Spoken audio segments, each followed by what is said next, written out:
So I just did a thing. Got a trailer for the mud truck. I'm having to pull it home with the wife's 4Runner, so y'all get a good laugh out of this. 2019 4Runner. 14K trailer.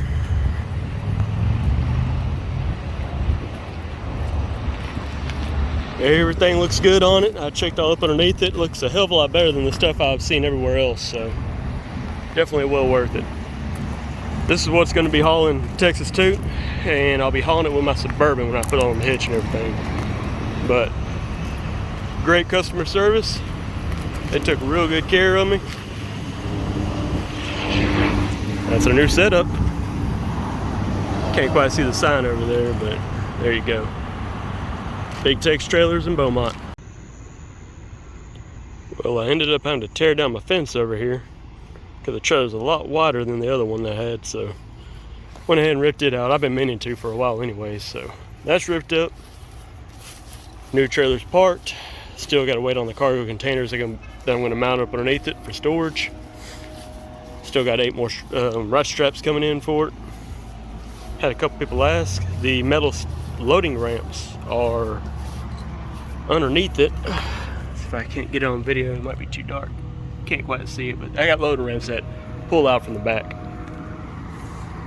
But shoot, it lines up with the shop pretty good. My shop's 2 foot up off the ground. So now I drive this sucker out, which I got to put the smaller tires on the front to get it through the door. I'll be able to drive it straight out on the trailer. So we'll be good. Like I was saying earlier, 14,000 pounds worth of axle. Trailer's around 3,300 pounds. I can haul around a little over 10,000 pounds. Got the spare up in there. Adjustable hitch. 10-ply tires, 8x6.5 lug pattern. It's nice.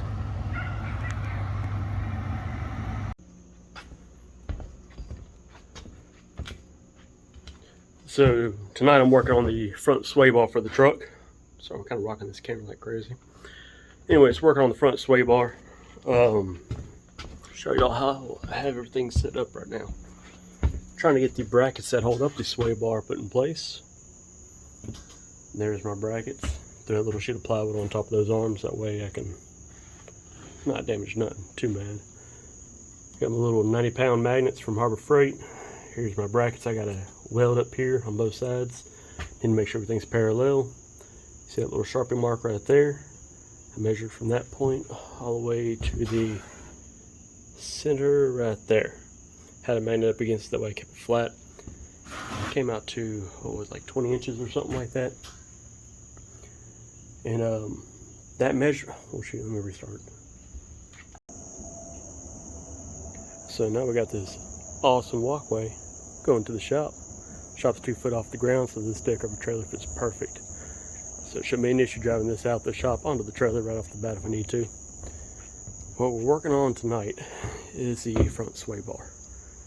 You see I got the block brackets right there that hold the tube in place. Not tube, but the solid chunk of steel. Walk around the side, show you my way of doing it. Being I'm a one-man wrecking crew over here. Got my Harbor Freight 90-pound magnet lined up with the Sharpie mark right there. Aluminum blocks, steel block, that's got to get tacked in weld. What I did to get that point is I went on the back side and I measured from the back of this block to the face over here on the side of my shock mount. Being that the front is more narrow than the rear, or shorter than the rear, I couldn't do the same measurement from here to there, so that's why I had to go off the shock mount itself. So that's what I did. Took the same measurement, went from here all the way back, drew my measurement there, lined that straight up where it needed to be, put the block there, and this solid steel rod right here, it's, what was that, like 1.25 inches or something. Break out the old handy dandy measuring tape, give me 1 second. So, okay, so there we go, 1.5 inches. Solid steel, so it's a little bit heavy for me to sit there and try to hold and get everything lined out perfectly. So, per usual, got 50 shades of mow going on, and we got rut straps everywhere. One holding on each end, and they got one up in the middle, right there. So everything's lined up exactly where I need it. I'm going to go ahead and get everything tacked in place. Once that's all tacked in place, I'll go ahead and full weld it out on both sides. I'll pull the bar back out, or actually I'll adjust the bar, weld on one side, get the bracket kind of put in place for the arm. Put the arm in place where it's going to go. And then I'll scoot it into how far I need it to where it won't rub this or hit the shock. And then I'll go to the other side, measure that out, cut off the remainder steel that I have on the other side, and then tack on, weld on the other arm. And we should have the same exact setup like this. Also, before I do them links that hold it up in place, I'm going to put more nitrogen shocks in the front and rear to where I'm sitting at exactly 8 inches of shock travel hanging out on both sides. So whenever sitting at 8 inches of shock level, that'll be perfectly, dead center where my shock is.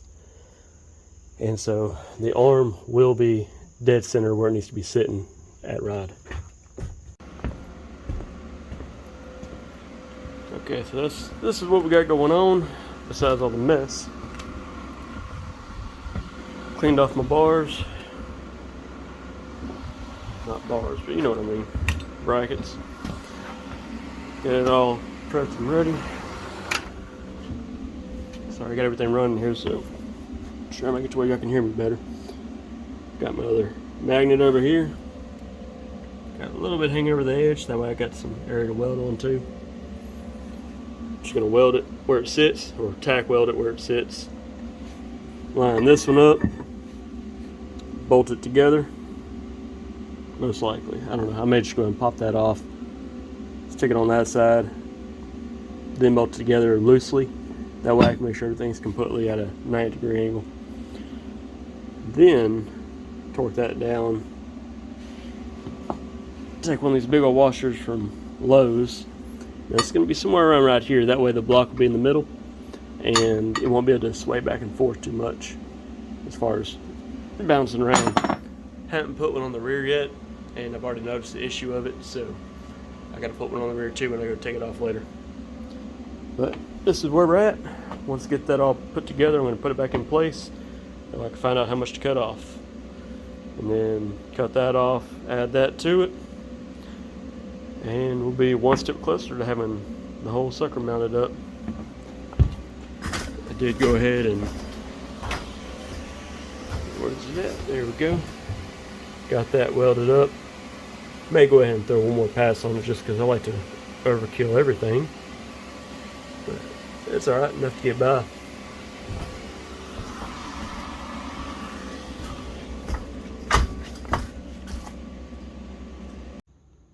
So we're calling it a night now. It's, oh hell, somewhere around 3 o'clock in the morning right now. Let's see. There's a sway bar. This side is fully welded out, ready to go. There's that big old washer on the side right there.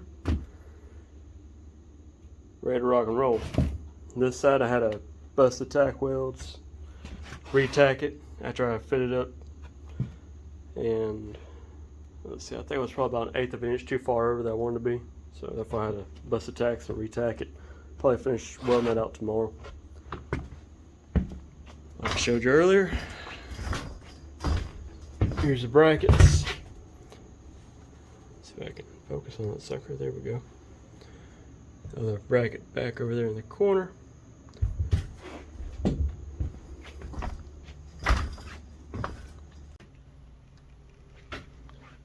Shop's an absolute mess, but I've been a little busy. Working on that row bar, getting everything lined out. Got a lot more tubing to cut and bend and everything else. But so far it's coming along. Still got to add another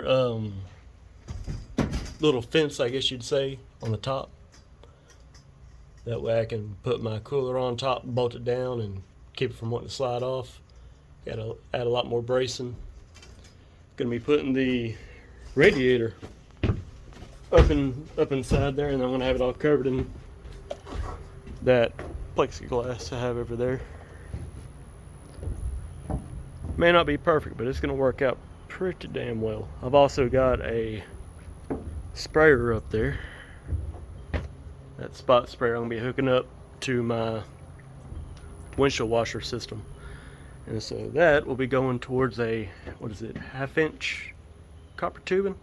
I'm going to run across there, drill a bunch of really small holes, and let it just rain down on the windshield. So whenever I go through the mud pits and everything, I can kick it on and I ain't got to worry about that mud sticking to the windshield too much.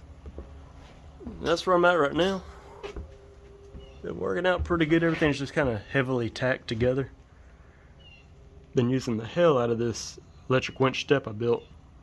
I think I've used it, I swear, probably 40-60 times, going up and down working on it and getting that welding machine up there to the top with me.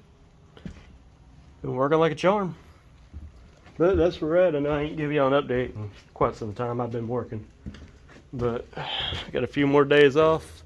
Hopefully that storm doesn't come our way. We're over here in Beaumont, so we're a good ways away. We're supposed to get some, what, like 35-mile-an-hour winds or something like that. But I'm gonna keep on working. If it goes out, power goes out, I got a generator. We'll keep on building as much as we can. There you go. So would y'all like to see my jankety setup I got going on? Got a Harbor Freight tube notcher. Bearings are just trash, gone out of the same little guide deals. So I just got to try to keep as stable at hand as I can and drill them through it. And then go back and touch it up with my little 9-degree Milwaukee, whatever the hell that thing was called, die grinder. Got a 1 3/4, what is it, Linux, something like that. Yeah, just bought that one yesterday. That is my 3rd one to buy since building this whole truck. So they make some top-notch stuff over here. This is the old one, and it just started to kind of crumple on me. But like I said, it's the only 2nd one I've bought. There's my 3rd one. Do all the tube notching I did for that whole truck. Right now I'm building the tubes that are going to go in between the bars on the roll bar. There's my other 2 I've got to notch out. I've already got a 4th one already set up there. Let's see if we can find it.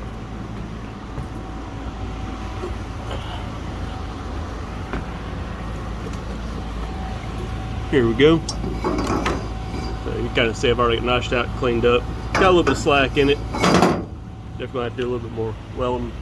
But that's what you get when you get a Harbor Freight tube notcher and you're building this whole thing kind of on a budget, using premium products and, well, budget tools for the most part. Like I said, we got to notch out all 4 of them. Got to notch out these. Be getting to work. Try to get the sucker taken care of. I'm hoping to get this whole roll bar done today. I'd like to get it completely finished, that way I can knock out the other step.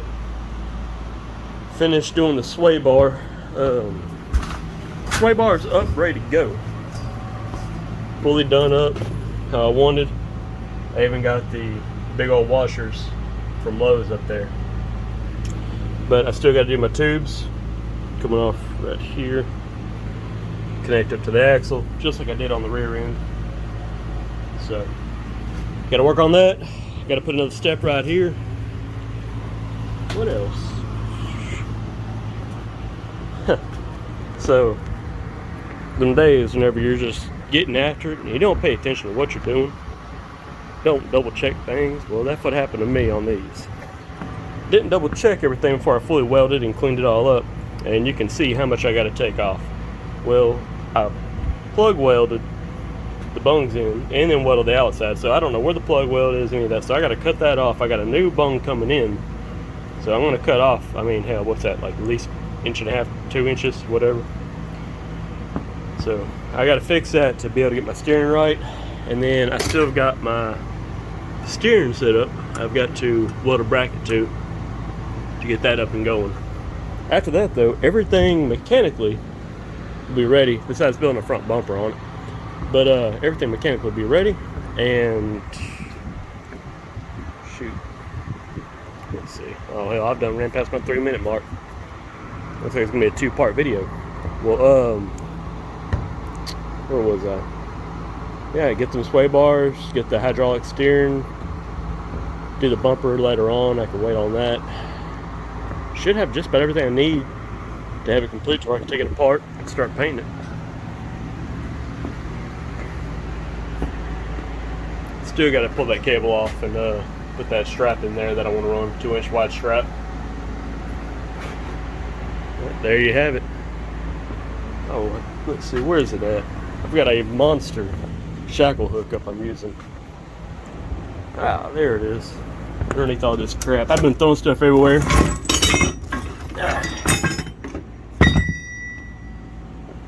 So, I could run multi shackles off of this. What is it? 8-inch flange, I think it is. Years ago from working the pipeline, found that on the side of the road, so came in handy. This piece right here, where it's notched out, it's not going to go on the front, but this part right here, or where this plate's welded at, it's going to go on the rear end. So I'll have a hell of a pull point on the rear axle. And hell, I can't think of anything else to really tell y'all. I still got to mount the seats and everything that's in there already. Yeah, never mind. I'm not going to try to open that up. I'm going to have that daggone loop going to fall down on my head. Cargo boxes I got to put on the new trailer. But yeah, this is my hell of a mess in the shop. 1-man wrecking crew, and rather spend time working than trying to clean. Just move shit out the way. That way I can get stuff done.